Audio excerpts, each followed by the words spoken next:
Welcome, folks. Episode 654. I forgot to put my banner up, and I forget what damn day it is, of the Boxing Asylum Nuthouse podcast. You can catch us every day or every Sunday at 1 o'clock in the UK, or excuse me, at 8 o'clock in the UK, 12 Pacific time in the US. Normally, got the dang time change right now, so we do what we got to do and we push it back. And yet, the Americans are the ones in here and not the Brits. We're trying to accommodate for people who aren't even here yet. Interesting times. But alas, we will go over. And I believe it was in Ireland with Anthony Cacace taking a 12-round unanimous decision, taking Jazza Dickens' 130-pound belt in his first defense. Cacace, I'd say he deserved to win, but wasn't like a landslide. I wasn't that impressed. It was kind of competitive enough, but it just didn't do a whole lot for me at the end of the day. It was okay, but Cacace did enough to win. I tend to think this makes any sense. He fought better when he fought shorter, but still tried to keep his length. Whenever he was more straight up and down, he was getting kind of tagged by Dickens, but as he squatted down a little bit more, tried to shoot from more straight level at Jazza, seems like he was able to find what he needed and won a good stretch of rounds, kind of in the middle to late, and that was that. Justin, how did you have it? Scorecards, fair, wide? What do you think? I thought Cacace won. I have no issue with. I don't think you really could have gave it to Dickens. Maybe you could have. I think you said it would. If there had been a draw, you could have argued that, but I think Cacace won. I didn't really score it. I think 115, 113, 116, 112 is fine. I didn't have any issue with that. It's funny because the fight went exactly the way we all thought it would. I didn't think it would be a war. It was kind of just played out, and maybe that's why I thought it was a decent fight. I didn't get overly excited about it. It was an okay, because it kind of played out the way we thought it would. It was actually more fun just watching the drunk people in the crowd at times than it was. The fight was, it was decent. It was kind of what it was. I think each guy, this is their level. I don't think they're going to be able to go up much higher with their chance. I don't think Cacace's going to be able to beat any of the top guys at this weight, but hell, good on. What I like about both of them is I don't think either guy thought they'd even be in this position at this point in their career. So that was cool for both of them to be out there and make a little more money and do something that I don't think. Yeah, we never thought Jazza Dickens would be a world titlist, right? And we didn't think Cacace would be a world. We didn't think we'd see this fight. Yeah, we didn't think we would see this in 2026. So I think Dickens probably we'll see Dickens again. He'll keep fighting because he didn't like he took a beating or anything, and it's not like he looked bad. It's just that's his level. Cacace, he'll probably get a unification now. I'm not sure where he'll go. I think we talked about him a week or two ago. Who's out there for him? There's not much to say. It didn't really catch fire. It wasn't a war. Nobody got knocked down. There wasn't a lot of blood. There wasn't there wasn't a ton of toe to toe just slugging. Cacace was, I think, just had a little bit more to him, and that was it. I kind of feel like Cacace might be squeezing down to the weight a little bit because you always feel like he could do a little bit more, but he doesn't. And sometimes that's just a guy worried about his engine. Well, that's honestly, you could say that about every fighter. I guarantee every fighter squeezes it down except heavyweight. But you're right. Well, you're right. Yeah. He probably should be with his size fighting up a little bit. So you're right. He probably is having to grind a little bit more to get down to this weight. I imagine he is. And honestly, that might have been the only thing that really separated this fight and the outcome was the fact that at the end of the day, Cacace is a plus-sized super lightweight, and Dickens is a minus-sized super lightweight for better sense of the word, where they're just kind of in the middle. But he's clearly the bigger man, and they're physically stronger. And I think that was kind of what separated. I don't know if it was necessarily skill to skill, because at times I thought that Dickens, maybe even close to half of the fight was outskilling him, but it wasn't enough. I guess the best way I'm going to say this was a very good domestic level fight. But if you'd have watched that and didn't know a title was on the line, that's what you thought it was. This is a good level domestic fight. And then you find out a title's on the line and you're like, come on. Yeah, the British Maybe title's on the line Yeah. in Ireland, but that's not the point. Yeah, But like, it would have made sense. Yeah, it's like but when you tell everybody this was for a world title, that's when you're like, well, are these guys like world championship level? No, they're not. I mean, I'll be honest with you right now. They're not world title level guys in a good age. Just put it this way. They kind of are what they are, but it was a decent fight. People had it. I told you, people in the crowd, they had a damn good time. So it was all that mattered, I guess, in the end. Yeah, seems like everybody was having a good time there. And, I don't know about that unification idea. I think they're going to try to find him some sort of I don't know, maybe somewhere between an easy touch and another guy who wouldn't get another chance Yeah, to win a title. But he's almost 38 though. You figure you would want to. You got to make that money. Yeah, but who's he gonna? He's not going to beat him. He's not going to beat him. Yeah, he's not going to beat fucking. It might be one we've heard in the past. What guys do is he'll probably be like, go with your route, but first they're going to throw out a crazy number, and if somebody takes it, oh hell yeah, we'll unify. Knowing they're probably not going to take it, and they're going to get to go the route they want to, but it makes them look good. And that's what I think. That's what most promotions are. It's let's throw a number out. We know they're probably not going to accept that number, but if they do, I get paid. Yeah, if they do, I get paid. So that's like, well, and I think you're right, Cacace. I guess there was a pretty good crowd there. So, but yeah, it's just a matter of finding a guy who either they would like to get the title to because they can sell some tickets. Yeah. Or somebody that he can beat that's, within that number and they can still keep making money because he's not going to beat Oshaki Foster. What weight was O'Leary? What's that? What weight was O'Leary? That was 140. Okay, that's what I thought. So I don't really know I got to think. I got to look it up now what weight who he's looking at this weight that he could, I guess you would say, not cherry pick, but would work out for your scenario. I don't really know. I had to look that up. Because Navarrete has 2 belts now. And Oshaki has the other one. They're not beating either of those guys. They're not going. I could see them trying to maybe bring Foster over. It would be the only way they would unify if Foster would come there, and I think Foster would. Oh, he would. Fucking Foster don't care. There's a reason they call him Ice Water, man. I mean, Foster went to Tijuana or whatever it was in like a high school gym and fought somebody. I don't think he cares about going on the. But when he won the title against Rocky Hernandez. Yeah, I don't stopped him in the 12th. I don't think Cacace has any desire to go over to fight Navarrete, and so I don't think that fight will happen. Navarrete would definitely, I guarantee you, they're going to call Cacace, and they're going to want that fight big time because I think Navarrete might probably stop him. So they're going to want that fight. Will Baheenan says could be. I'm sure I butchered your name. Will says could be Ryan Gardner, and I don't think that's a bad shout because. Well, let's be honest. That fight with Ryan Gardner last night. I mean, what was the fucking point of that? Yeah, he's fighting in an 8-rounder versus a shitty journeyman.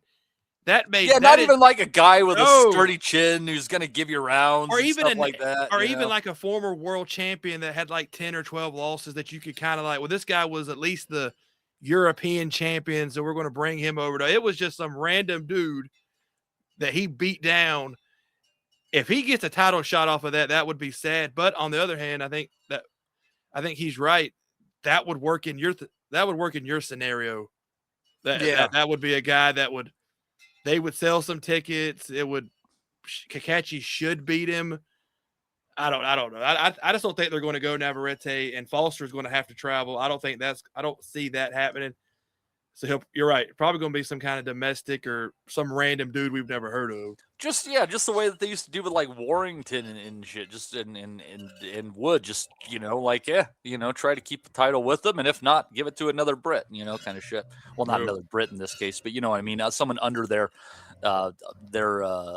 promotional banner.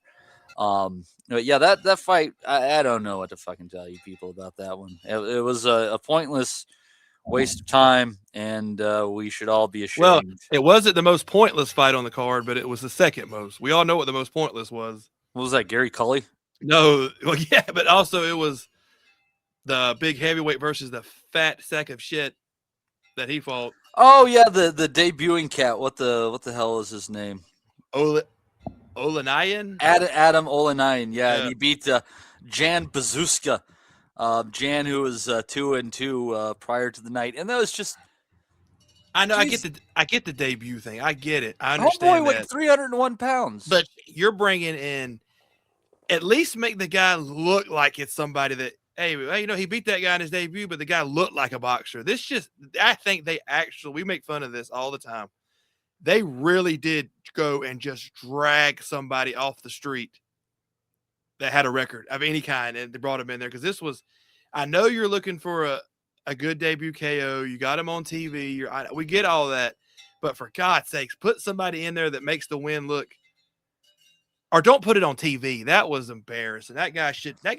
Well, the fact that they're screaming and hollering like it's a big deal and he's some foursome, like he just like knocked over a drunk guy at the pub. What the fuck is the deal? Like he was over there like cheering. His corner was jumping up and down. I'm like, y'all, you're pushing it too far now. You're challenging our intelligence right now by making us think that, oh man, that was a great debut win versus a guy that probably delivers groceries or something. I mean, that's just it was a bad look, but I'll say this, that Olanayan, he looks the part.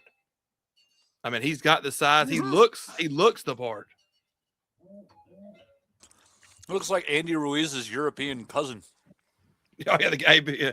But at least, like I said, at least Olanayan, he has the size. He looks like something you can build off of. We'll see, but yeah, it was. I don't know. It was all right. The the fight that everybody thought was might have been better than it was, but I don't know. I think I stated as much as I thought Hughes was going to get stopped, but that was Pierce O'Leary, Maxie Hughes.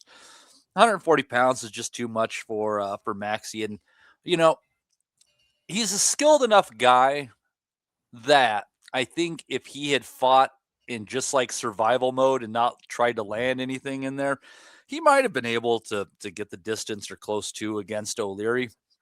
That's not Maxie. He tries to give you an honest night's work. Yeah. He was throwing punches and he was just getting tagged. And like I thought, it had nothing to do with skill, anything like that.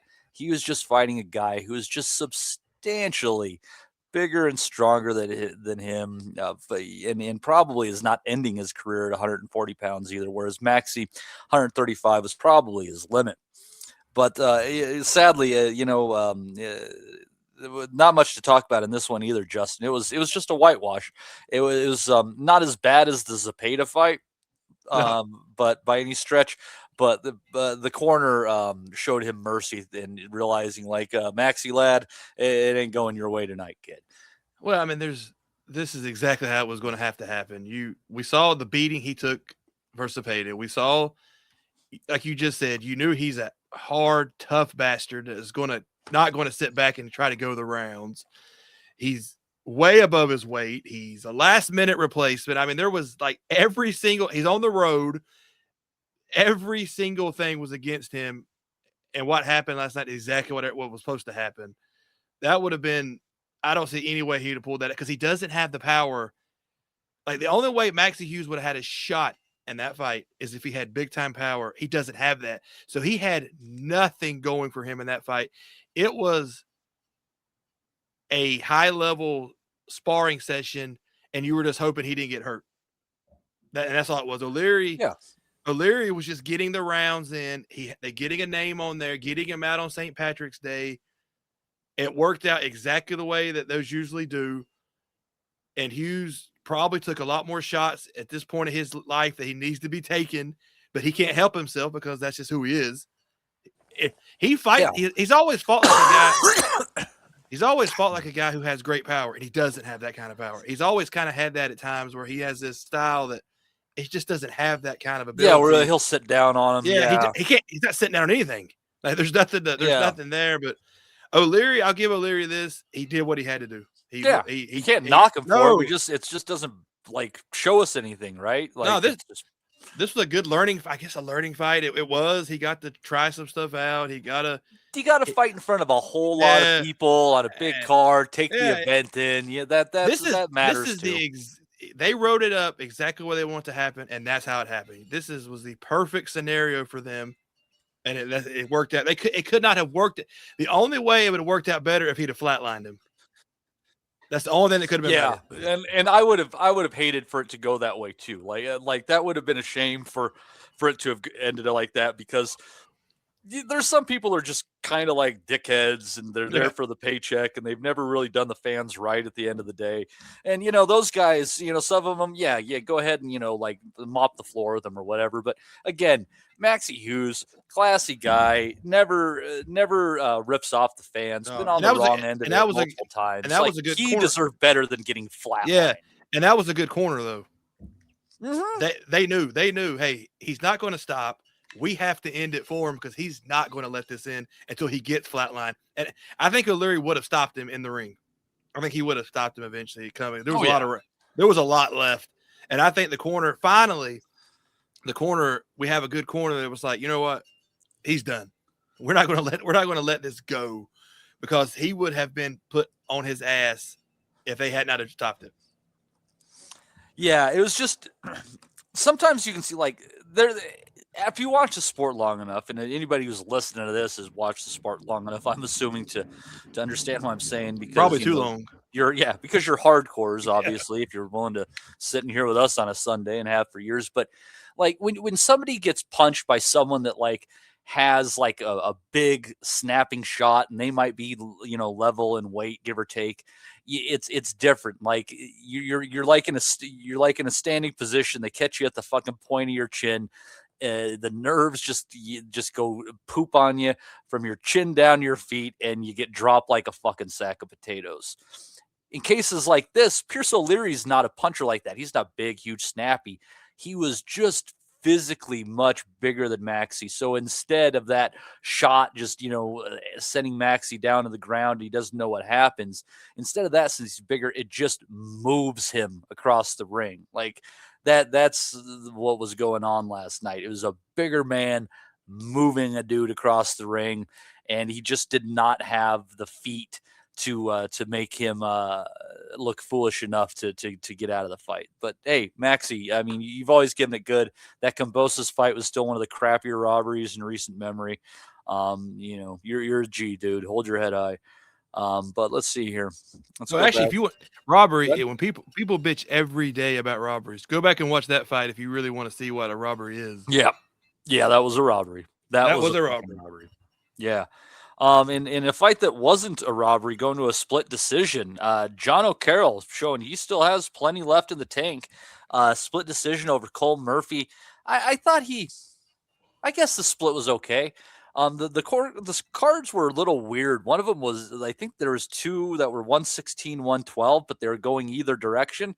And then there was a 117, 111 in there. And I kind of feel like with the swing rounds and just the flow of the fight, like I kind of think maybe you could reach 113 or 115, 113 for Murphy, up to maybe a 116, 112 for Carroll. But what was most surprising to me, Justin, was like nobody was in the middle on that one. They were both like wide on the sides, like clearly like this is what we like to see in the ring kind of stuff.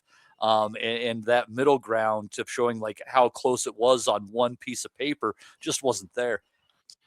I think you said it, because sometimes it shows in that card too. One judge definitely liked something else the other guys didn't. And it really sometimes comes down to not corruption, or it's just they really like something else that you don't. And it might be something simple. It might be the way he moved around the ring better. It might be that they liked something just a little bit that we couldn't see they liked. But I've got no problem with the card. I think Carroll was definitely brought in as the opponent and the name. But hey, Carroll's one of these guys, if he had power, he would have been a multi-time world champion. I think if he had like real legit power. I think there's definitely funny enough, it's a little bit of parallels between the way he operates and the way that Maxie ultimately operated when he found himself successful. They just need a little pop, just a little bit more, and they would have been like, especially because the engine they have and the way they go, just a little bit more. Well, and both of them became cuter throughout their careers when they realized they didn't have the pop to turn the fight around. So they developed a little bit more cutesy techniques, moving around, pot shotting a little bit. And that was what really threw Murphy off last night, is just the fact that John O'Carroll was able to move around the ring, so fluidly, pick his shots, and what throws off guys so much, and Carroll did really, really well, is when you don't pick one direction that you're going to move, and you don't move in any one direction for an extended period of time. You do those shifts. Oh, I'm moving left. I'm going to take a little bit of right there. You missed me. That kind of crap. And Carroll, he did it. I think, he on the power end, he probably was short of Murphy, but on the skills and the experience and just too deep of a chasm. I thought that Carroll won that personally. I just didn't think 117, 111 came close to telling the tale of the fight. Well, you got to give Murphy credit. They definitely thought they were going to get it, and they definitely thought that it was the right time to step up. It's just sometimes it works, sometimes it don't. But Carroll, I think I always like Carroll just because of his beard. That's the only reason I always watch Carroll, because of his beard. That's it. Yeah. He had a good beard. He inspired me to grow my beard, honestly. He did. Well, you far surpassed him, and now you're more in like ZZ Top territory. No, that might be the stupidest thing I've said on this pod, but I will say it right now. That is up there. when he come out with his, when I saw him fight the first time with that beard, I was like, that's a damn nice beard. And I remember telling my brother, I was like, I'm gonna start growing a beard like that. And he's like, well, I said, that guy's got a nice ass beard. Boom. Fucking hilarious. That is it. Jono Carroll inspired me to grow my beard. He is my he's my inspiration. God damn it. Fuck, now I'm thinking about ZZ Top. This is a fucked up time now. I'm thinking. Yeah, I went well past his beard range. You did. But yeah, that was that. He was the one that made me think, you know what, I'm gonna grow one. Yeah. Last night I saw a cowgirl. She was floating across the ceiling. God damn, I love me some ZZ Top. Anyways, but let's see here. What else was on it? Was there anything else on that card worth discussing? Let's go back to. I don't remember anything else. I don't think I caught Stephen Cairns against Arnie Dawson. I missed that one. Yeah, that must have been like the under card. Yeah, I don't know how close that one was. Dawson was down 3 times in the 9th when they stopped it, so that could have been interesting enough. Owen, Eoghan, Owen Lavin, beat 9-0-2 Liam Walsh in there in the 8th round, the last round. Interesting. Yeah, I need to see what those cards were. They might have actually been kind of close, and maybe I missed a little bit of fireworks rocking on in there. Let's see here. Telekinesis Sports is Cacace versus Navarrete needs to happen. Man, if Navarrete looks as good as he did against Sugar Nunez, he's gonna fucking thump that guy. That'd be a hard fight for Cacace. I don't know how he would win. I don't know how he would win that fight. And the one thing since I wasn't here for the podcast next day that I wasn't able to say, like, the big difference in that fight is, and what I think, yeah, there was the style choices by Nunez early, and if he would have worked the body more, like it might have taken enough out of Navarrete that it went the distance. He still might have lost. But the big difference for me, I think, is that Navarrete finally got a fucking nutritionist after all of his foibles on the scales and shit. And he looked fucking great. We're not, we don't say foul play and how he got there. We'll go with a nutritionist, but that's the best Navarrete's looked in years. He has not. He hasn't let good in a long. That was. There's a reason I thought Nunez was going to beat him. Yes, beat him handily. That was old school Navarrete, and Cacace. I don't think he has enough. No, he would get knocked out by that Navarrete, and he would get supremely outboxed by Shock. Yeah, and Navarrete that version of Navarrete Cacace is not going to be able to do anything with that version.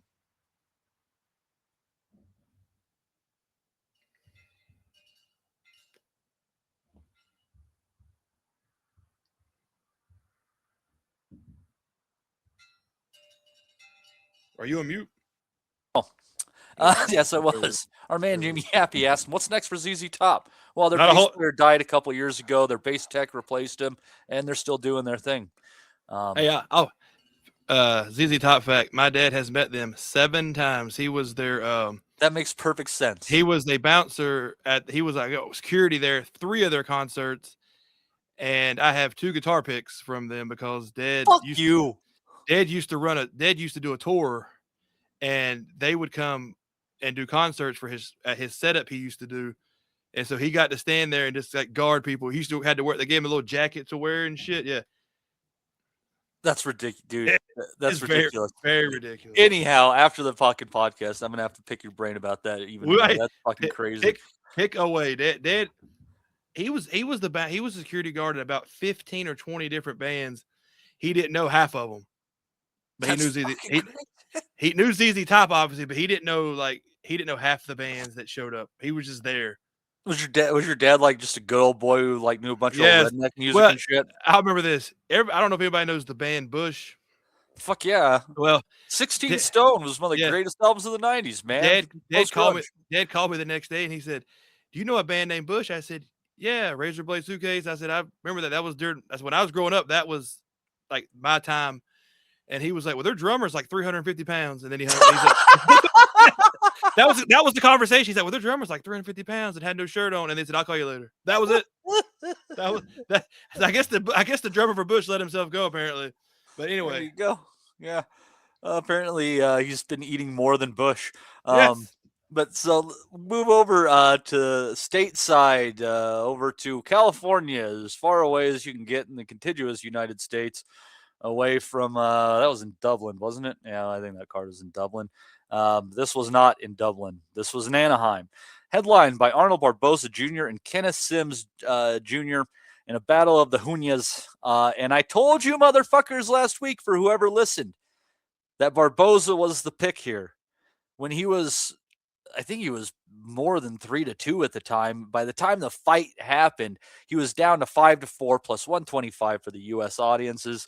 And he just whitewashed Sims. Everything Sims tried to do, Barboza did better. A little quicker, a little better timing, a little better shot selection. And that was the fight. It was in a fight that was supposed to be at least closely contested, leaning Sims via the books. Total whitewash in favor of Barboza. Hopefully a few of you took advantage of that pick. I didn't even do it myself because I suck at life. Justin, what did you think about the fight? I think me and you both picked Barboza last week. Probably. I don't think Sims is good at all. I remember, I think I told you that he's one of these guys in a better time period. We'd never see him on TV. You'd see him on TV, but he'd be like a permanent fixture on Showbox. Yeah, we wouldn't be seeing him in main event. He's gotten all these main events. I don't know why they keep throwing him, but like you said, Barboza was just sharpness times 10 versus him. He was just he was down the middle. He was crisper. Everything. He made Sims pay for mistakes. He was just better at a little bit of everything. Sims doesn't really have the power to turn it around. They promote him as like a really good flashy boxer, but Barboza is a better technical boxer than him. He might not be flashier, I guess, than Sims, but he's technically better. And he just ate him up. He was able to, he picked his spots better. It was a very good win. And we talked about it. Catterall is better than Sims, way better. And Barboza did the sort of the same thing versus Catterall. He's just a little bit sharper. His shots are a little bit straighter. And that's what happened last night. Sims just could not do a whole lot with Barboza. Tio's just a pure athlete. That's a totally different style than what Sims brings to the ring. You know, I'm not saying he's not athletic, but he's when he wins, he usually wins in a workman-like fashion, right? And again, like he's one of those guys who would have, if you would have kept him on a Showbox, Friday Night Fights kind of thing, he'd be one of those cats that you'd see every few months, and he'd probably fight 4 times a year against guys who are undefeated or with 1 loss, and he'd probably come out of those years 500 or 1-3. He'd end up double-digit losses and shit, but he'd give a lot of guys a lot of good work. But Barboza is legitimately just below title level. He is. He's B+. Mm-hmm. He's B+. Sims is like B minus. Yeah, and I was thinking that exact same thing last night, is that Barboza is B+. He's never going to be A, but he's a damn good what he is fighter, and there's nothing wrong with that. Sims is the next level. But Sims, like back in the old days when Showtime was rocking, we had the Charles guy was the announcer. Sims is one of those guys that you would have seen at a main event one time. He would have got beat up by like a Casamayor or somebody, and then you wouldn't see him again. We wouldn't have to keep seeing these guys get reshuffled, knowing that they're not this level, but they keep trying to push it down your throat that they are this level. They're not. They're just not. And so now, Sims, I don't think we'll see him. He shouldn't be. I think the next time we'll see him is versus a prospect that they're trying to push over. I think he's finally hit. He's gatekeeper level now. He's destined for Pro Box. His next fight will probably be with Pro Box, unless he's got a contract with Golden Boy, in which case, they'll probably do. Because I mean, look how many times they bring out fucking Jojo Diaz. They bring him out again last night, all the way up at 147 pounds against Alexis Rocha, who is apparently back to healthy again after his fight falling out in January. But I mean, Diaz, I mean, he's a capable guy with decent timing, but he's a fucking lightweight at best, and he just got fucking pasted over 10 rounds. He's got one of the better beards in recent memory of the sport. The dude, despite all of his drinking and fucking around and shit, he can still take a goddamn punch. But what in the fuck are you doing bringing this guy out at at welterweight? They say they care about their fighters, but they don't. Fuck. Diaz is kind of like he's just their standby man for a lot of little weights in there. And he's been like that for a while now. Ever since he tried to pick up the underage girl, it's kind of been like this ever since that day. They just kind of put him here and there. But he won probably 2 or 3 rounds last night, and he won them clearly. It's just he doesn't have the size I think he has to pace himself more. And he can't stay on the front foot that long. And that's where Rocha, and every time that Diaz would have to step off a little bit for whatever reason, that's when Rocha would just take over. And Diaz couldn't do anything with him. But there was times where Diaz was hitting him and he was pushing the fight. He just can't do that for the whole 10 or 12 rounds versus the guys this big. And he just he can't do that. Not long periods of time. I mean, Diaz is probably 3-4 weight classes above his optimal weight. I oftentimes thought he should have stuck at 130. Yeah. So, yeah, maybe. But Diaz is just a tough ass guy that we're going to see.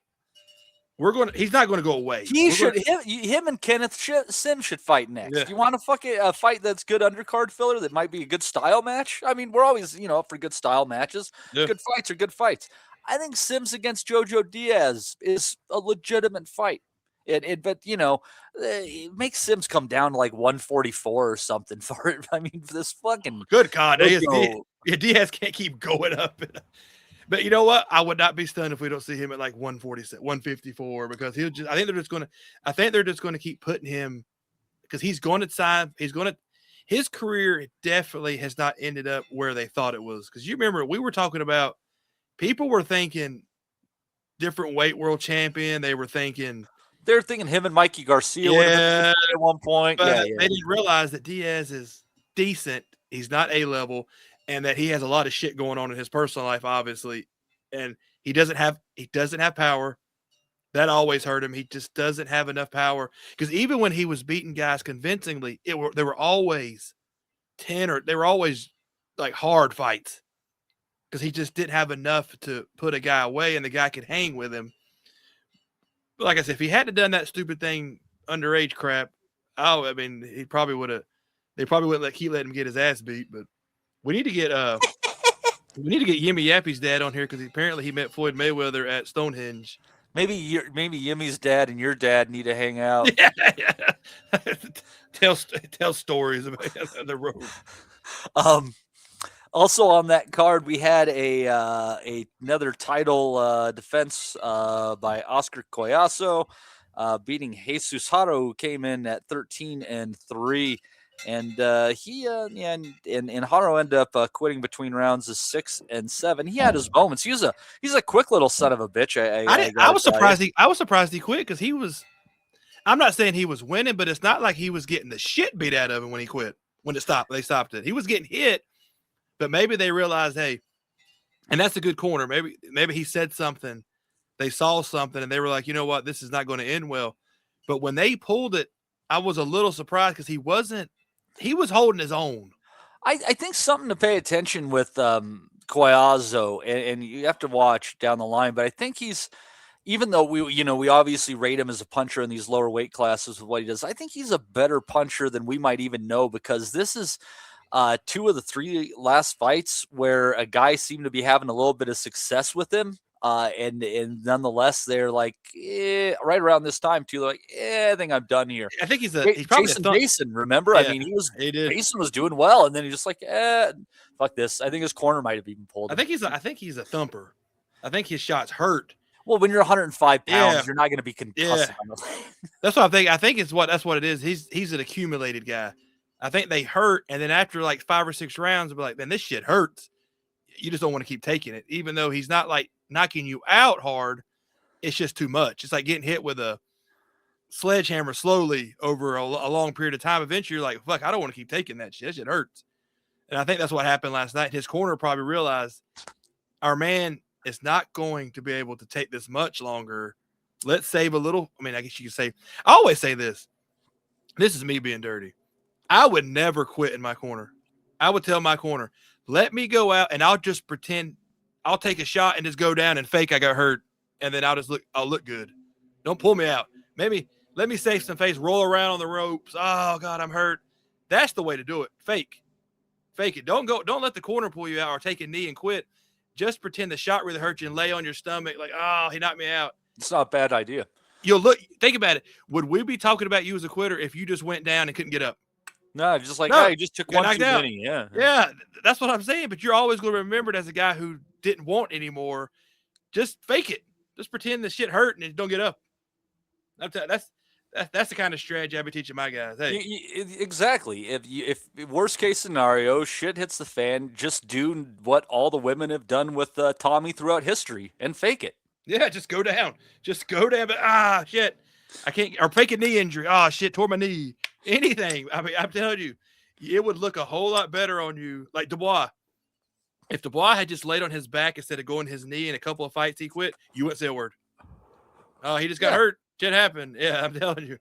That's just me. You got to save face a little bit without anybody knowing. Yeah, that's not a bad way to do it. I think a lot of times, I mean, they're fighters and they're not thinking that hard. They're afraid that one last shot's going to be really meaningful and they're going to regret it, like $1 Million Baby style. Well, I mean, she had her head on a fucking stool, but still the stupidest fucking way to end a movie. But anyway, we'll move on from that. Yeah, let's see here. That's a good movie. Let's see here. What else do we have on there? Justin, you might have not watched this one, and this is all I got on the card. Gabriela Fundora, as I also predicted, beat the shit out of the 43-year-old midget put in front of her. And after 6 rounds, the referee decided that was enough. And anyone who hasn't seen the fight, there's a camera angle of the end of the fight in like the last, 5 to 10 seconds in slow-mo. But like you see the face on this gal, Viviana Ruiz Corridor, as she's getting knocked around. And she just looks like she's in absolute fucking distress the whole time. Like she looks like she's fucking watching the Titanic hit a fucking iceberg. She's like, no, and yeah, it ended pretty predictably for the poor gal. Well, good on her going as long as she did. I mean, she's a mother of 5, isn't she? I mean, she's got to worry about her kids and something like that. Yes. I mean, what is she, a 43-year-old mother of like 3 or 4? She shouldn't even been in the damn ring, to be honest with you. But I'll give her this. She went for it. I mean, she was tough. She just landed a couple of good shots. It just doesn't matter. I actually did watch some of it. Good for you. I kept it on. It was in the background while I was doing something else, but I technically watched it because I do like Fundora to a point, because in her fights, out of any, I mean, fuck, she fucking goes for it. Fuck Clarissa Shields. Fuck all these women boxers. There's a good legit chance in her fight somebody get knocked out, like a real chance, not a 10 or 12, not a 10 round. That there is a shot that somebody could get knocked out. That's why I do kind of half-ass pay attention to her fights, because it could happen. And she's probably the only women's fighter right now that has that going for her. I think she's the only like legit knockout artist or knockout type puncher in women's boxing. I might be wrong, but I think she might be. There's a few depending on. Fucking what's her bucket? I can't even think of her goddamn name now. At 168, she can punch a bit if she gets you at the end of her shot. Juanita Johnson. No, the gal from Patterson, New Jersey. who lost to Franchon. But anyways, Oh, I know you're talking about. yeah. She can punch a little bit. And Amanda obviously in her prime was more of a puncher than she is now, moving up the weights. But yeah, I mean, she's the banger right now of the Yeah. division. And I was talking with Joe Kennedy in the chat there. You probably caught this, and finding her a legitimate fight's going to be really tough. Like, I don't necessarily know there's anybody south of her that does anything. I guess Bermudez could be interesting if she wanted that one to some degree. But I think she's going to have to go up all the way to 118 before she finds a shot, or excuse me, a real fight. The first person I saw on there that I'm like, I think this chick could give her a little bit more of an interesting scrap was Shernika Johnson at 118. It's unless we know you like Shernika Johnson. Yes, we all like Shernika Johnson. Yes, I do enjoy Shernika Johnson, and definitely just for her boxing skills. But I don't think there's anybody that's going to be able to stay with her unless she just gets crazy with the weight. I think she is probably the most skilled boxer I know people like Katie Taylor, but Fundora is like getting better every single time. And I just think that. Well, yeah, she's an undisputed champion in an age where Katie was still competing in the AMs. Yeah, there's going to be nobody that could compete with her unless she gets crazy with the weights. And even then, she could go up to 125, 130. These girls still not going to be talent-wise as good as her.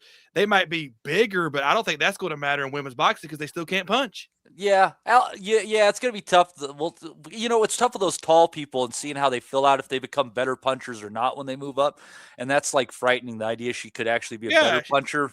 She's good now. So I don't think unless Ali Scottney would be. I wouldn't just jump into a fight with Ali Scottney. I would work up towards that in the weights. I think that one might I think she beats Johnson, doesn't knock her out. But I think Ali Scottney gives her a real fight. I mean, she's probably gonna have no choice to jump because there's no depth. No, that's why Michaela Mayer is talking about going all the way up to fight the Guote. Yeah, you've got to headhunt because what else choice do you have? And like, of course, the Guote will make it out like she beat somebody her exact size and prime because I can't stand that woman. She is a great women's boxer in an era of nothing. It's like when I don't get on that story. You call yourself great. Call yourself great when you're beating moms of 3 and 45-year-old women and people we've never. That's different. Anyway, I could go on that for an hour and a half. That just still bugs me. Yeah, that fight with the Zern, it didn't look like two athletes in there. That's how I would sum up that fight. Sadly, I mean, despite how athletic she performed, like, yeah. You gotta be fitter, for lack of a better word. I would say if she was in, I say women's boxing 15, 20 years from now should be 10 times better than this. Should be. Oh yeah, it's gonna be. It's gonna be. The talent pool's gonna stack up. I don't think Carissa Shields would be undefeated during a good age, because no, she's going to be remembered as some of the pioneers in the sport and on the better end of it. Like right now, like the women who have built the sport, and I'm sorry we're taking this detour, and I know it's not your topic, but like you got to give some credit to Christy Martin, even though she really, like, whenever she fought more capable fighters, she kind of came to it, but she did well on those King undercards. Yeah. Obviously Layla Ali. Layla was a badass. She knocked chicks out. She was fundamentally sound, not slappy like a lot of this shit. Layla was fantastic. And Wolf.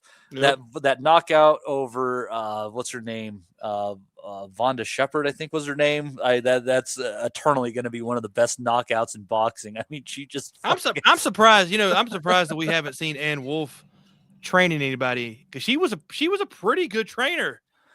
I think Ann might be too fucking vicious. I the only thing I can think of, because she actually, I mean, yeah, it was now brutal training regiment, but they beat the shit out of those guys. But her guys. She had results. I'm surprised that she hasn't come back. We'll see Roy Jones Jr. training a 1-0 British guy, but we don't. But Ann Wolf, we haven't seen her come back any. I guess she just doesn't. I think Ann is a little bit too what's the word I'm looking for? One-dimensional in the way in what she trains for. You know, she tries to train tough guys to get in your face and load up But shots. still, I figured she would but- come up out of no. We would see her I mean, we would have seen her eventually. I think pretty much that's it. Maybe. I mean, she's just not. Maybe, but she's just not enough of a skills coach. no. You know, and the tough thing about a lot of this, and let's not do too long, is like you got to think like getting sparring and stuff like that is tough. That's why you hear a lot about these chicks sparring guys. It's because they can't get anything, and if you can't have a gym with a lot of women fighters, because the ones at the top tier ultimately end up fighting each other anyways. It's a fucked up scenario, but like you said, in a generation it'll change. Yeah.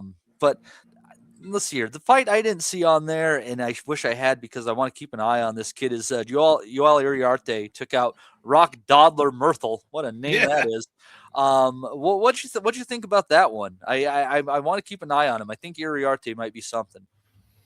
It's hard to tell from his opponent, Myrtle, who really did give a lot back. So, but I'm like you. I like Iriarte. That was I don't know what you described that fight. It was just another fight you got to go through because Myrtle didn't offer a ton.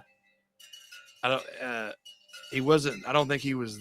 I don't know. It's hard to judge off of that fight, but I do believe it's time that they're going to have to step him up from fighting the Myrtles of the world in his next couple of fights because that guy he wasn't bad, but it's time to click the notch a little bit.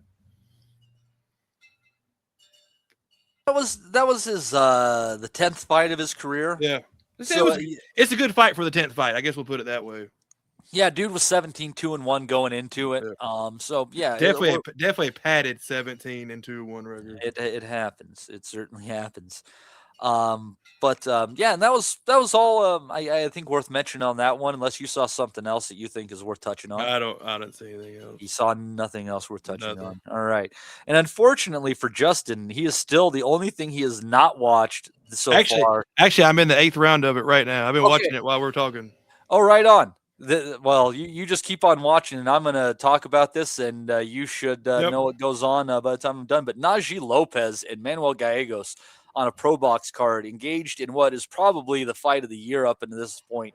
Both of them trading big shots, hurting each other all throughout the fight. It's one of those fights where it's kind of hard to dissect particular moments and shit like that. Just ended the fight. There you go.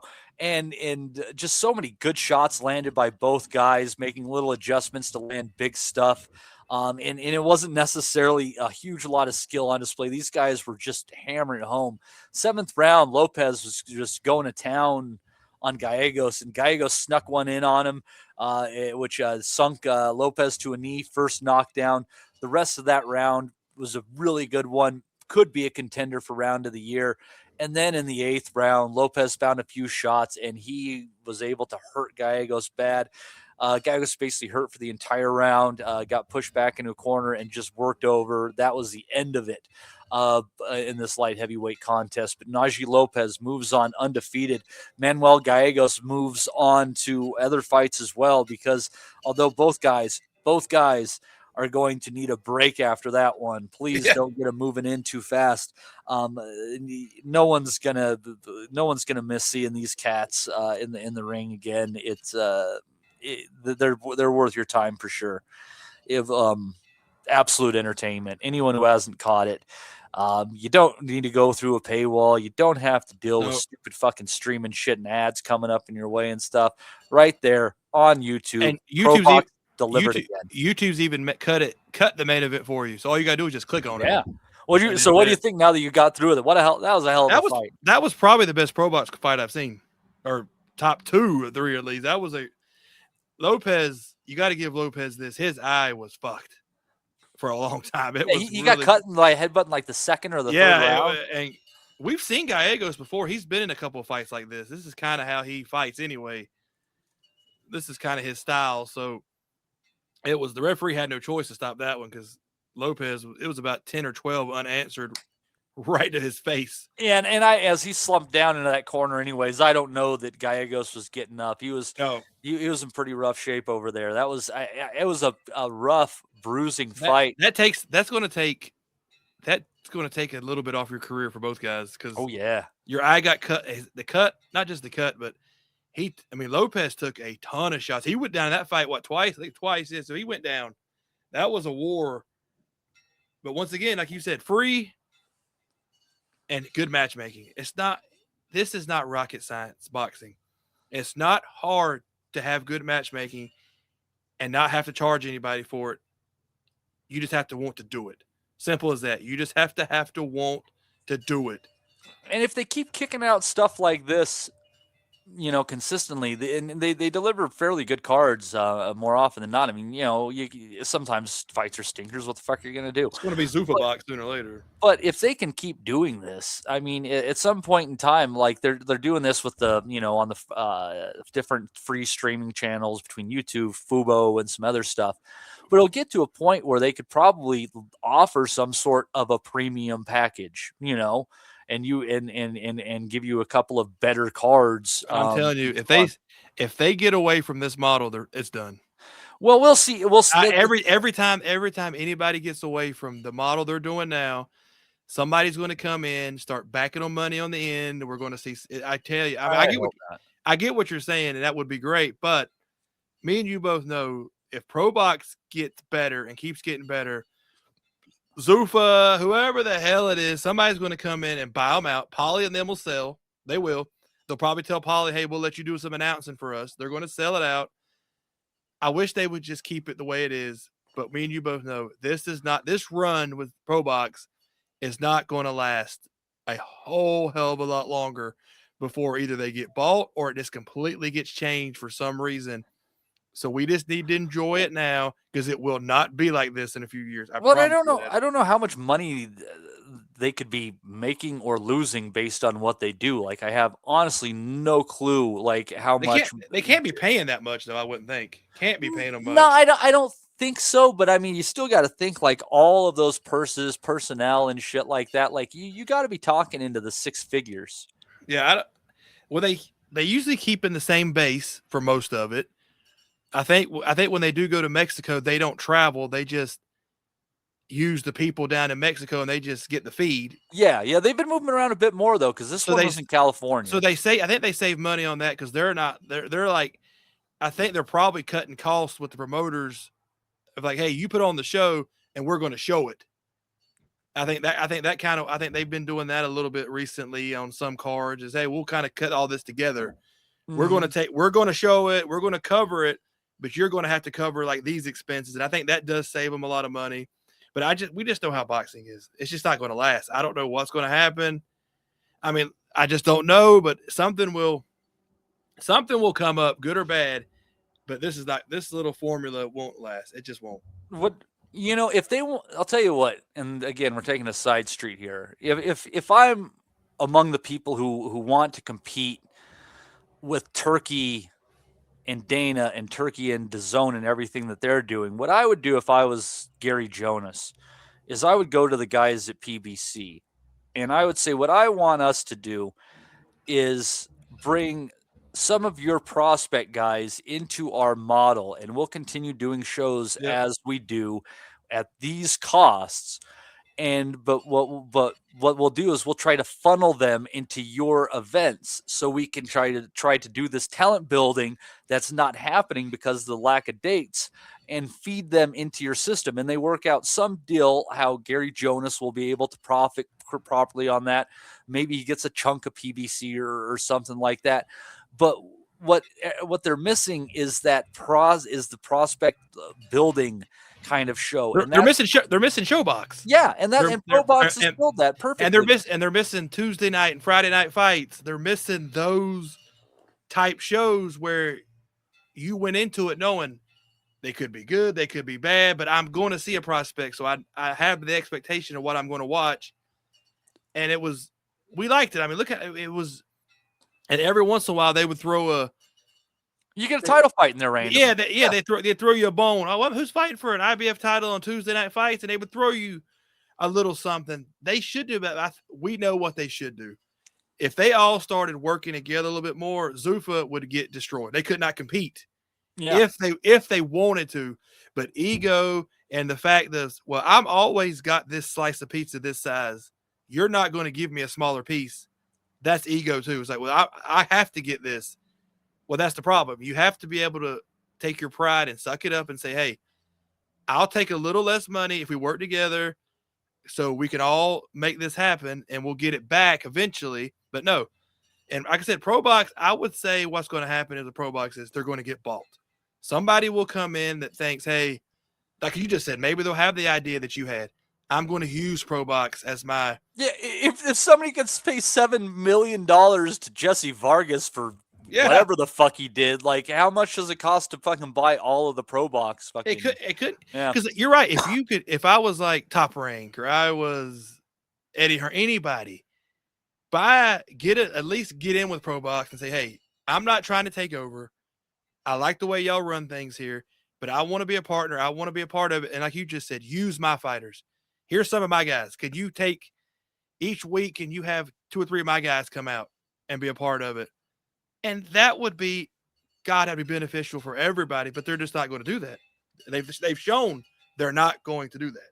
Yeah, and it's ridiculous. And the Amazon model, I mean, still it seems like they're putting out like 4 events a year. All of them are pay-per-view, basically. That's a shit. That absolutely was all lies. What they said they were going to do. That they have not done anything they said they were going to do when PBC. And I still can't believe PBC is still, I guess they're around, but not really. I mean, like they can't have much left either before that's got to be done. Like that's got to be just because they're just a waste of space now. They're not producing anything. They're just done.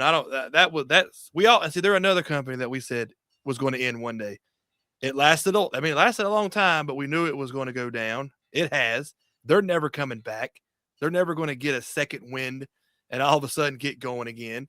So they're done. Top Rank, God knows what the hell Top Rank's future plan is going to be. I wouldn't be surprised if Top Rank, see, that's the thing about it is Zuffa's not going to work with anybody, though. They've made that clear.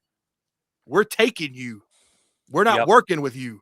So it's not like Top Rank can say, hey, we're going to work with. No, it's the UFC model. Zuffa has no desire to work with anybody.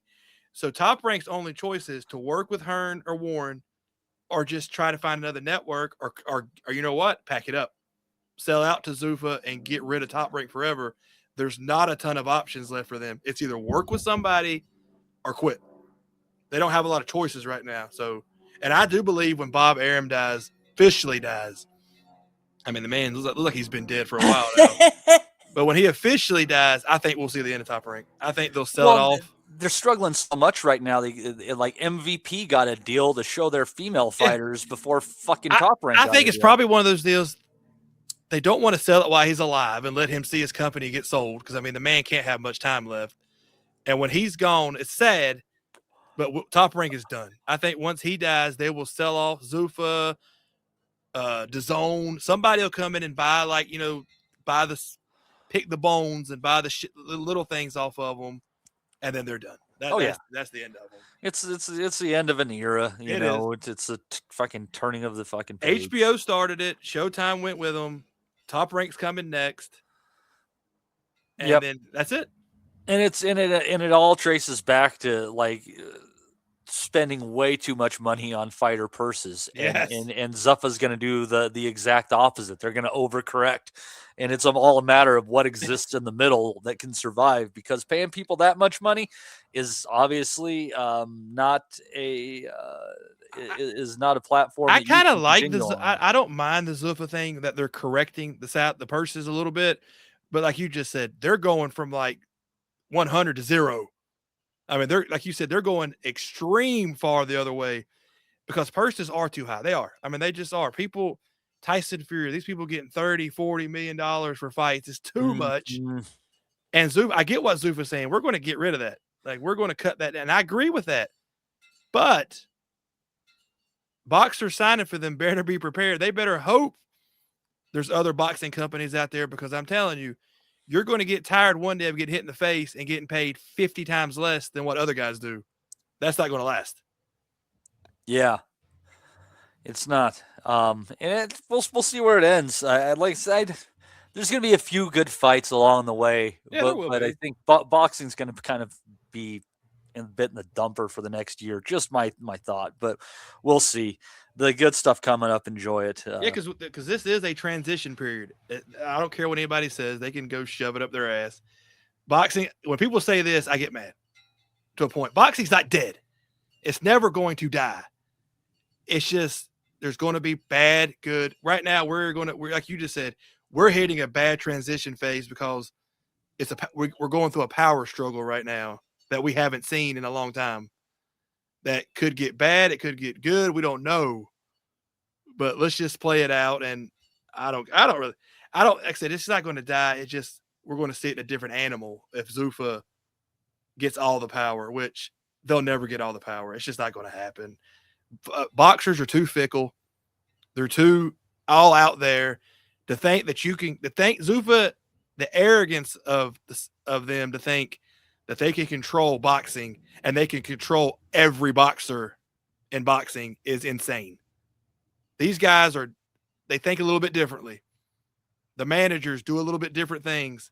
You're not going to be able to just completely take over like UFC did. That will never happen. It's just boxing is a different animal. Yep, that it is. But yeah, let's wrap up this Pro Box card. I'm trying to see what else here. I'll tell you one I don't know if I paid enough attention to have a huge opinion on it, but a lot of people were complaining that the Dominic Valle win over Eduardo Ramirez was a robbery. And although I'll say the scorecards were pretty fucking ridiculous at the end of the day, I kind of think it's one of those things where a lot of people were giving too much favor to the guy coming forward. He was a bit slappy with the inside of his gloves on some of the shots. And Valle did a fairly good job of pot shotting here and there. I don't think I would have argued if Ramirez had won a close fight. And I think that the cards should have been more reflective of that. But I don't know. I feel like Valle could have won like a 96-94 fight, in my opinion.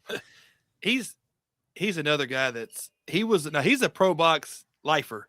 He's a day one guy. Yeah, he's been on there. Yeah, he's a day one guy, so he will get the extra benefit if you want to call it that. There's nothing special about Valle, either one of the Valle boys. Honestly, with you, you're right. I watched about half of that fight, a little bit off and on, and there's nothing special about it. He is a slapper. He doesn't. He's not. He don't turn over his shots a lot. I don't see a high ceiling for any of the Valle boys. I think a lot of these Pro Box guys, there's only a couple, and I can't think of their name right this second, that might be world champions, but most of them are just going to be really decent guys. And that's about it. Yeah, and there's nothing wrong with that either. Hell, not everybody wins a world title, and there's nothing wrong with that either. Well, and that's the thing about building up things up through these prospect cards. You get some good, well-matched fights throughout it. You kind of separate folks out, and you end up with a couple of champions throughout it. I don't think Najee Lopez is completely out of the bounds of winning a championship once Beterbiev and Bivol are gone. No, maybe not. Maybe not. And I still think that what's his name, Daryl Volsaint, the Blast. I think he could be a champion potentially too. I think it kind of the word is still out on him. He has to have a few more fights, but ultimately, yeah, you're just kind of working through it. But you look at some of the guys that they've had who have gotten opportunities and done well. And I'll tell you another guy who, under the right conditions, could win a title is Ramon Cardenas. It's just he had to go in against Inoue, and it was what it was. But I think people focus too much just on the fact that he knocked down Inoue with that good left hook. He did a lot more in that fight than that, and he's a capable guy. He's very capable fighter. Well, you just said it. He would have probably beaten a lot of other world champions that night. It's just he went against the best. Yeah, and that's what happened. Pound number one. Boo-hoo. Yeah. He would have beat a lot of the other guys around those weights that night. He just went against the best. Yep. So and I'll keep watching because I'll do it. And there you go, another guy who is a Pro Box alum got a chance at a title, came up short. Brandon Glanton, right? There's they've had a lot of these dudes that they've had go through their through their ropes. So yeah, good luck for them. An interesting fight on the undercard there with another 175-pounder, Dante Benjamin taking a unanimous decision over Angel Lozano. Lozano he was tough more than anything.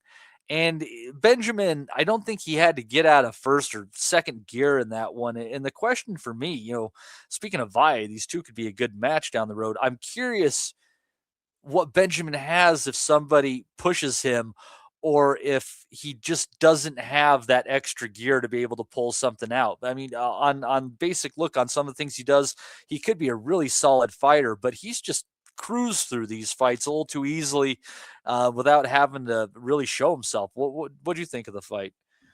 I didn't get to see that one. I'm Okay. gonna take your word on that one. Yeah, it'll be interesting. I'd like to see Benjamin against Najee Lopez, honestly. And then there was an upset with undefeated Christian Chessa, excuse me, at 115 pounds, losing a majority decision to Delvin McKinley, who is 13-5-1, but has been in a rebuilding process after really getting thrown to the wolves early in his career. This was an entertaining 6-round fight, and I'd be kind of curious to see McKinley come back after that, because that record doesn't indicate at all. I don't think he's a world champion, but he's going to give some guys some work in there for sure. So, but yeah, that was the world of boxing this last week. Except for the Japanese card. What did I miss in the Japanese card? You missed all of it. What? No, what? I didn't even watch it. Oh, you didn't watch the Japanese card? No. You missed, there's 3 world title fights on that card. Please tell. Oh, so you had the retirement of Nonito Donaire, who that's got to be it. Oh, I thought that was coming up this No, week. that was this morning. Oh shit. Did Nonito lose? He got stopped. Oh shit. Yeah, he got stopped.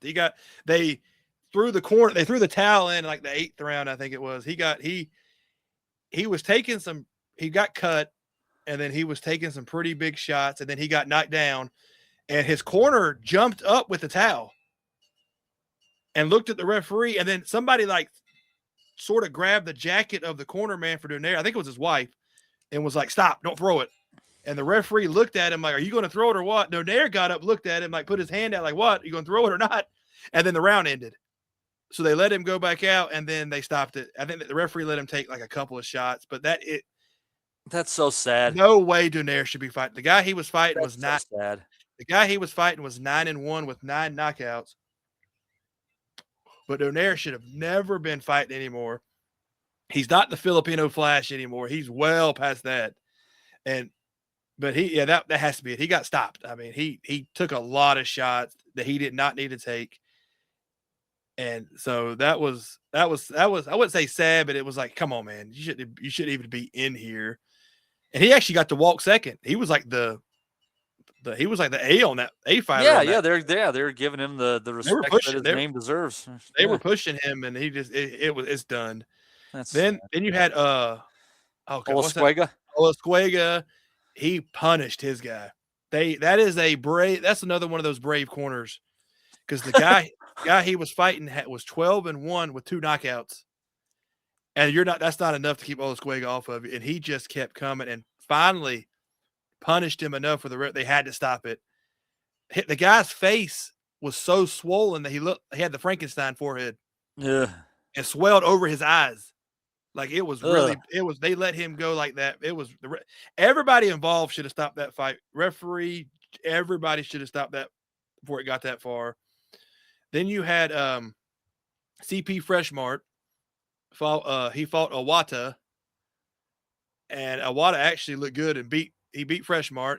They stopped the fight because of a cut, but Awata was winning most of those rounds. So that was the end of Freshmart, who actually went by his real name. They introduced him as Freshmart, but then they kept calling him by his real name, which is a lot to say. It's like Nia Yang Ming Bang Gang, whatever the hell it is. There's a lot of syllables. Yes. Then you had I think it was a title fight, Matsuzuka Makutha, whatever his, I can't remember his whole name now. He looked pretty good in his decision, but it was I can't believe you didn't watch the Japanese card. Oh man, it's time changes me sleeping later and shit. Always fucks with me. So yeah, that's interesting. Olasquega is a good fighter, man. I like him. He's in the Rudy Garcia camp, and he looked. That's the best I've seen him, because Imura wasn't bad. He just beat him up. Yeah, I'd probably take Olasquega in a rematch with Kenshiro, honestly. They keep bringing him back over to Japan, and he just keeps pounding these guys. I mean, they might want to bring. They might want to quit bringing him over, because I honestly think this time though he was the favorite. I don't think they brought him over thinking Amora was going to, because Amora just does not have any pop at all, and Olasquega was better in every single category than Amora was, and that's. I mean, go back and just look at his face, and like I said, poor Donaire. That has to be the. And I like Iwata because Freshmart was like 29-1. He's not a bum. He's a good fighter. And Iwata definitely did a lot of good things in that one. But Donaire, come on. He should have. I mean, Donaire's been going for what, an extra 3 years at least now that we thought he should have retired. I mean, he don't need to. He's turning into like Roy. If he don't stop, he's going to start turning into Roy Jones stage. I mean, Donaire's what, 42? Yeah, 43. He needs to give it up. I don't know why he keeps going out there. I don't know.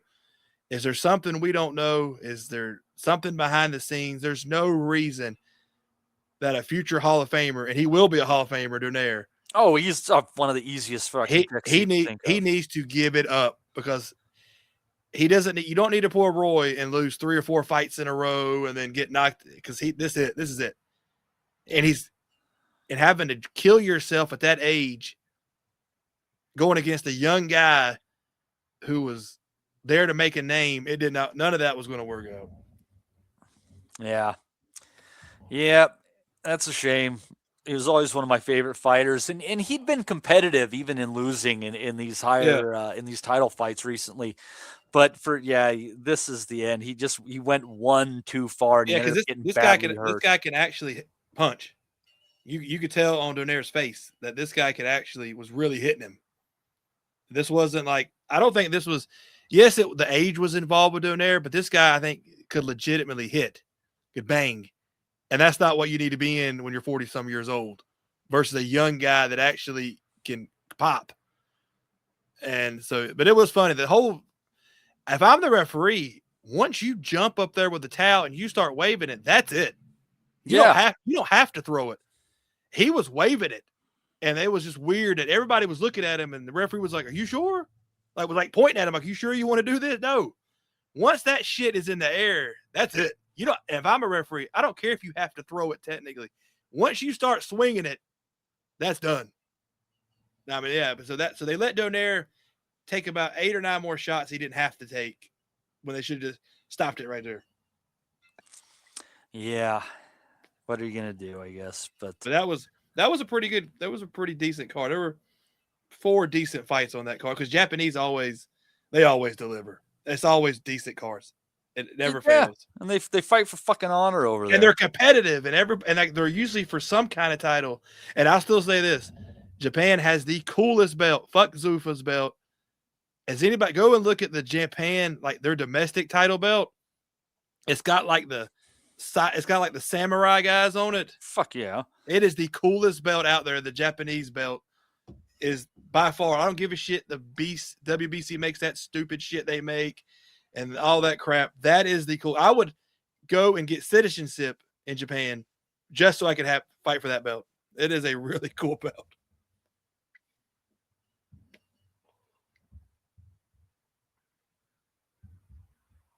Are you on mute? Yes, I am, Justin. Yeah. Yes, I am. Get to some previews here. Go to Belfast on Friday. And this one's going to be Mick Conlan against Kevin Walsh. And I'm trying to think if I've seen Kevin Walsh fight. He's an undefeated American, 19-0, 10 knockouts from Massachusetts. And I'm trying to think here. Let's go through a couple of names on his record that have a decent record and see who they fought. He beat Ricky De Los Santos in February of last year when De Los Santos was 12-1. Let's see here. Who else is? Let's see here. He has also been stopped by a guy named Jason Vargas. And he has not fought since losing to Walsh, and he in those wins that he had over people literally fought nobody. So that tells us nothing. He fought Tremaine Williams and won a split decision.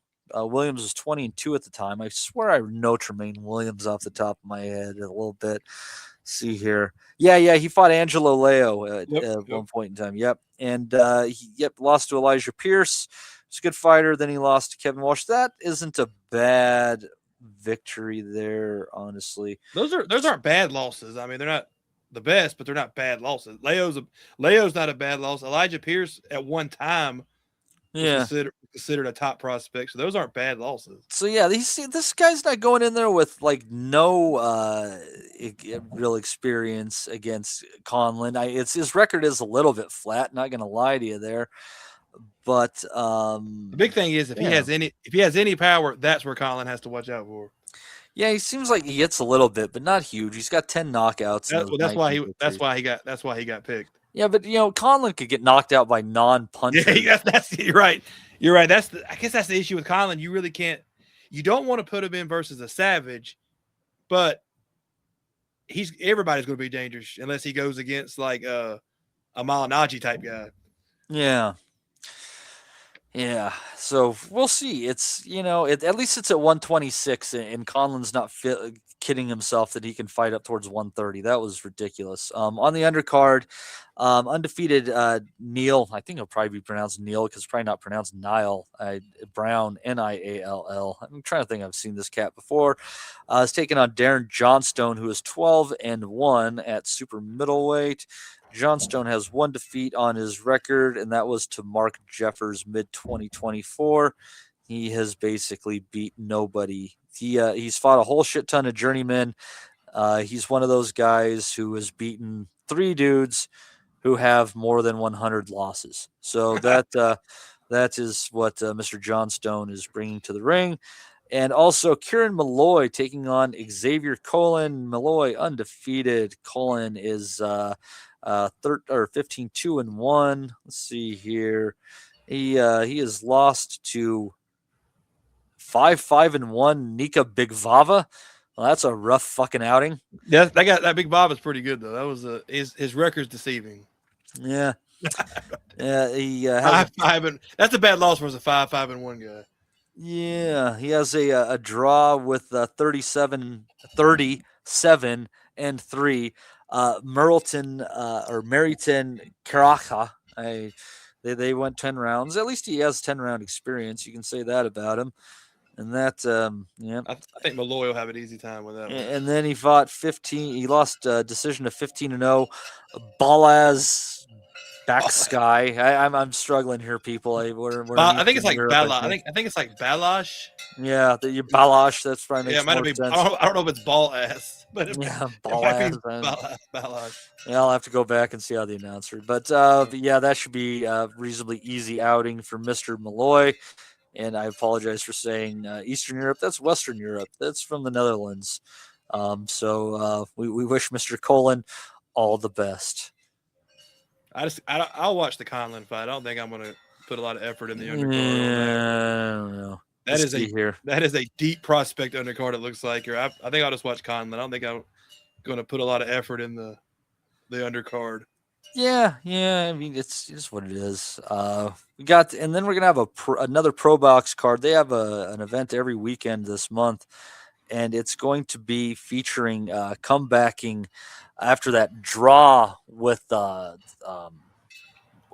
Christian and Billy. Lester Martinez coming back, taking on Immanuwel Aleem. I think there's there's an interim strap on the line, so that's going to be over 12. Speaking of Pro Box delivering title. God, when's the last time we saw Aleem? Yeah, I'm going to go back and tell you that. Let's see. Isn't he the Manuel, the Dream, Aleem? I believe so. I would say. You remember he was an actual prospect like 10 years ago. Yeah, I'll tell you what. So he's been. Did he sign with Don King too? I think he's one of those Don King guys. That might have happened. I think he is. So basically, let's see. Going from his fight, he had a fight in 2017 that he lost a stoppage to Hugo Centeno Jr. Yep. Then he had a win against Juan de Angel. He had a draw against Matvey Korobov. I forgot about that. A majority decision loss to Ronald Alice. A majority decision loss to Amilcar Vidal Jr. I think he was an Uruguayan fighter. Then he beat 7-16 guy, Malcolm Jones, who doesn't have a great record, 17-3. Vitaly Gubkin, 10-4. Had a technical draw with Winford Harris, 22-2-1.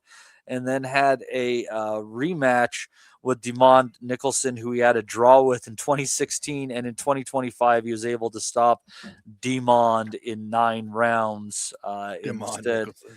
Yeah, so that's a little bit of a better fight for Martinez than I thought. Maybe. I mean, I still think Martinez probably overwhelms him. I mean, he's such a fucking beast. He should beat this version or any version of Aleem, honestly. But he should. Aleem's record is all the gatekeepers: Ronald Ellis, Demond Nicholson. They all fought each other. Yeah, we kind of see where he's at level wise. Yeah.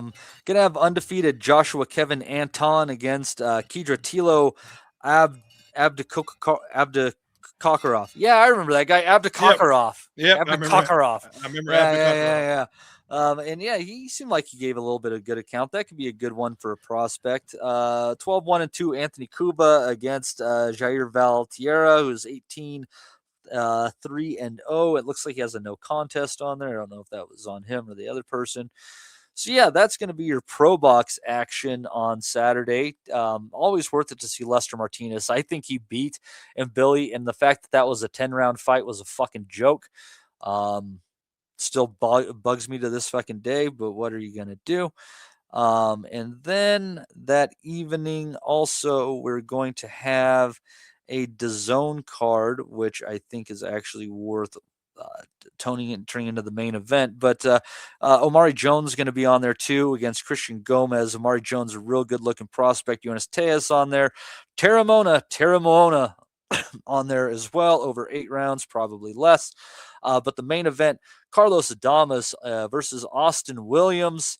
It's an interesting fight, and I think it's a fight, Justin, where it's going to prove the adage that triangle theories in boxing do not work, because Hamza Shiraz had a draw, which probably should have been a loss to Mr. Adames, and he has a victory over Ammo. And people will say, well, if you think Adames beat Shiraz, you probably would have to think that he's going to beat Ammo too. I'm like, no. Shiraz is such a tall, lanky fighter, and what Adames did is he got underneath a lot of what he was able to do, and then got over top a lot of what he's able to do too. And he fought the role as a smaller fighter very, very well. His fight with Ammo is going to be a little bit more evenly contested on the physical dimensions side of things, and I just feel like Ammo's going to have a lot better time punching more straight out from himself than up, and dealing with a guy with such long levers when Ammo's not necessarily a kind of duck and under kind of guy like Adames is. So I really think last week my underdog pick of the week was Barboza against Sims at almost 3-1. I like Ammo.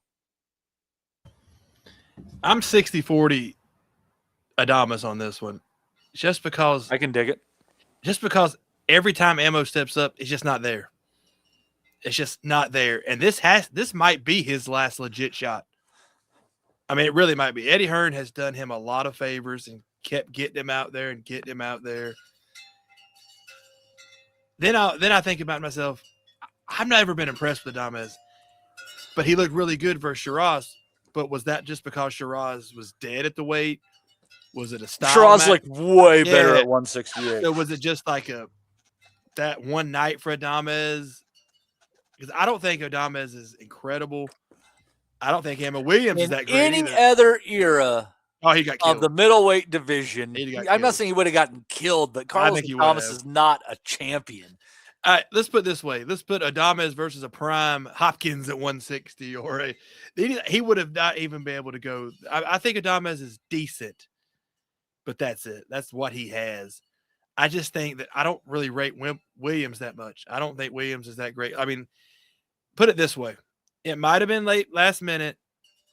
He looked like shit in his last fight versus Winfrey or Williford, whatever the hell that guy's name is. What's the guy that he fought, the dude's name? But he looked like shit. I thought he looked terrible. Wendy Toussaint? Yeah, Wendy Toussaint. I thought he looked like crap. And Toussaint we know what Toussaint is. I think he's a below average gatekeeper. I don't even think I wouldn't even put him as a high level gatekeeper. And Williams struggled. That was a labored 10 rounds that I never thought should have gone that far. He had to really dig deep and battle versus. I just think Adames, the confidence from the Shiraz thing. And I just think Adames. I'm going with Adames stops Ammo Williams.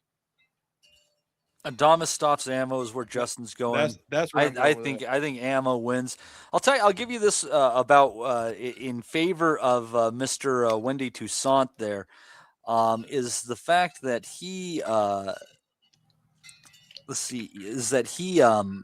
only losses on his record are other than to Williams were to undefeated guys. He has 4 losses, but the combined record of the people he lost to is 38. So that'd be 57-1-0. And we can sit here all day, but Wendy Toussaint is below average. He's not any good. I've never been impressed with him. He's a tough dude. Let's put it this way. Maybe that's why he lasted so long.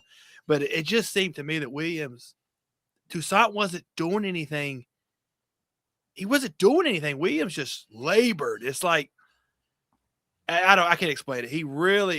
It was way too big of a struggle than it should have been for a guy to get ready to fight for a world title. I don't care about last minute replacement.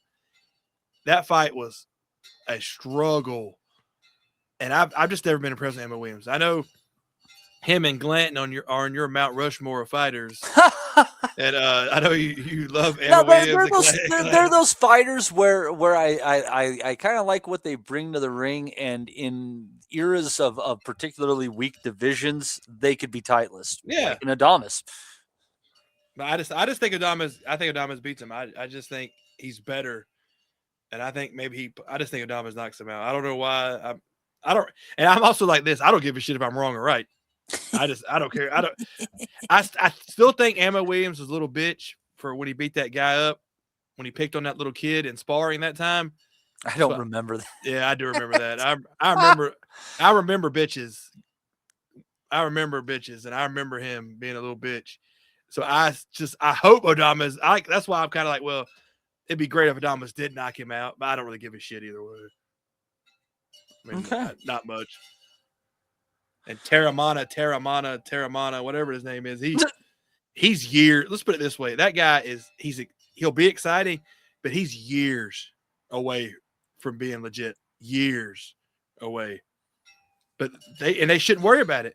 Let him get 20, 25-0 and knocking out random dudes. But he's a long ways. He's like the New Zealand Deontay Wilder. Oh, he doesn't punch like that. No, I'm saying like that kind of guy, like that. He's not skilled, but he can punch pretty hard. And I think that's what he is. He's a poor man's New Zealand's poor man's Deontay Wilder. Put it that way. Or maybe he's a poor man's David Tua. God, David Tua would have ripped his face clean off. That's why I always like David Tua was just another guy. Wrong place, wrong time. Oh, yeah. Wrong place, wrong time. Yeah, well, it's kind of tough for him because he was in a weird position because I don't think that he could have beat Vlad. I just think style-wise, I think that was just a fucking nightmare for him. And Vitaly would have hurt him. Yeah, it is just kind of one of those things. Like he was just in this like period where there was always going to be a couple of guys who just had his number. And, yeah. I mean, like running into a young Ika Biabuchi. I mean, what a tough fucking route that is. Prime Lennox Lewis.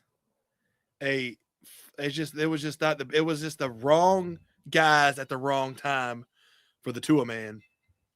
I still love David Tua. He was one of my favorite guys ever to watch because that guy just brought it. Remember when he the one that killed Muskayev, or that was he didn't kill Muskayev. Was he the one that not killed Muskayev, or was that Rockman that killed him? Who's the one that Muskayev didn't die? No, I mean he might as well. I mean his career died. Let's say that. I think it's Rockman. Rockman, the one that absolutely obliterated him on that one shot. Old legs Moskayev. I remember that fucking nickname. I like Moskayev, but he was another one of those guys that he was too old when he got good. And you're right, he didn't have the legs to kind of compete. Anyway, that is the one era of boxing that I could probably write 7 books about is late 90s, early 2000s heavyweights.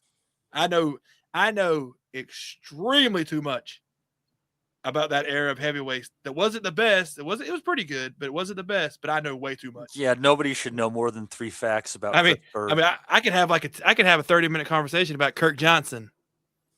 the Canadian guy. You shouldn't, but you. I should. I can't. I know way. Let's get Sam Peter back out here. I know way. Hey, I have a frame now. This is what's sad.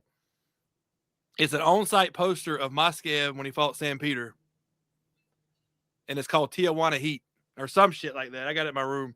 But yeah, so I have too much shit going on.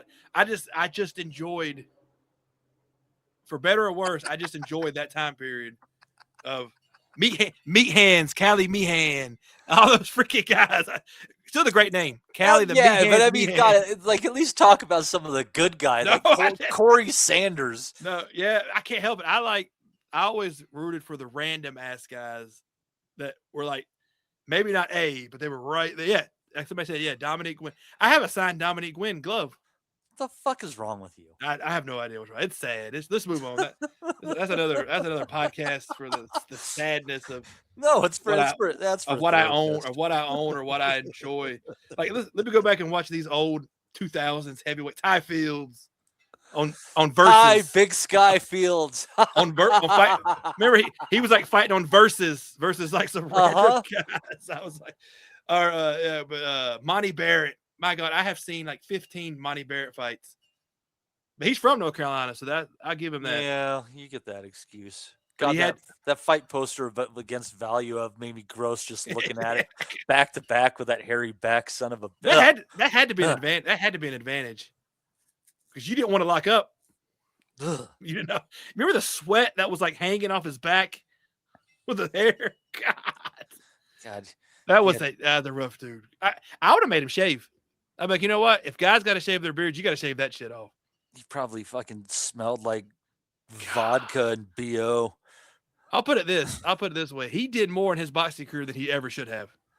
Yeah, well, especially because you want to talk about one of the fights, there were fights that were obviously a bigger robberies or weren't as close. People could complain about. It's the fact that Holyfield was fucking robbed of becoming the oldest heavyweight champion. 79-year-old goddamn time. He totally won that fight. He outboxed him. He just outworked him. In and out. Oh, God, it was fuck. Oh, he looked great. He looked great for a guy that age. I don't think Valiev hardly touched him. No, he didn't. And then the Hay fight, it was basically Hay just did what Holyfield did, but he did it as a younger man. Yeah.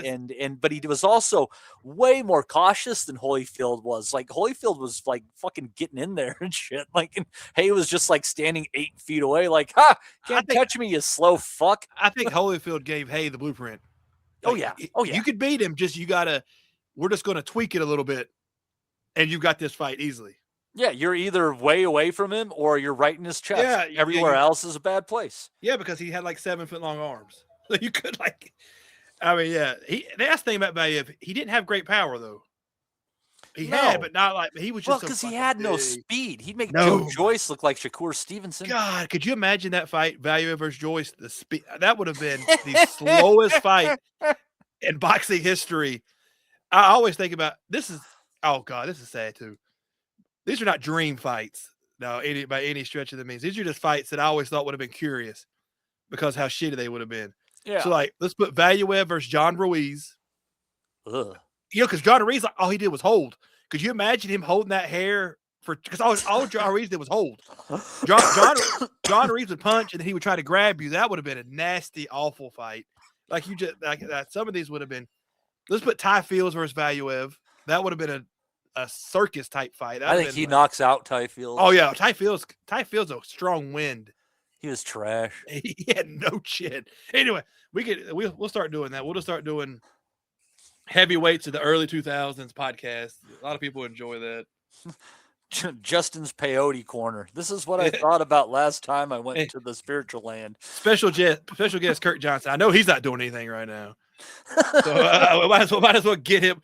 We might as well get him on here and see what's up. Let's get him back out here to get going again. He always misnamed him. I used to think it was Kirk Franklin, but that was the fucking gospel singer. Because my favorite heavyweight when I was a young kid, until he embarrassed me, was Michael Grant. What did he do to embarrass you? He embarrassed me. The Lennox Lewis fight was an embarrassment. I really, truly thought this guy's it. We've got something. He's going to be the man. And then he fucking went down like a sack of potatoes. Yeah. And then they started yelling at Teddy Atlas because he said he wouldn't sweating, so he wasn't warmed up enough. And Teddy Atlas tried to jump over the ropes to go after oh, who was it? Was it Larry Merchant was talking shit. Was talking shit because he said, well, he come in really dry. And Teddy Atlas like, you don't think I know how to train a fighter? It was funny as shit. I don't know if that's shit I remember because Teddy Atlas was like, I've been doing this for 30 damn years. And all this other shit, and Larry Bird's like, well, he was still dry. That was funny. You know, we'll move on. We'll move on. I can go all day about this crazy shit. That's funny. Actually, I think that's about all there is. I think that is all there is. Yeah. We've covered cards from all across the globe. We've previewed cards from all across the globe. We've discussed ZZ Top and obscure late 90s and early 2000 heavyweights.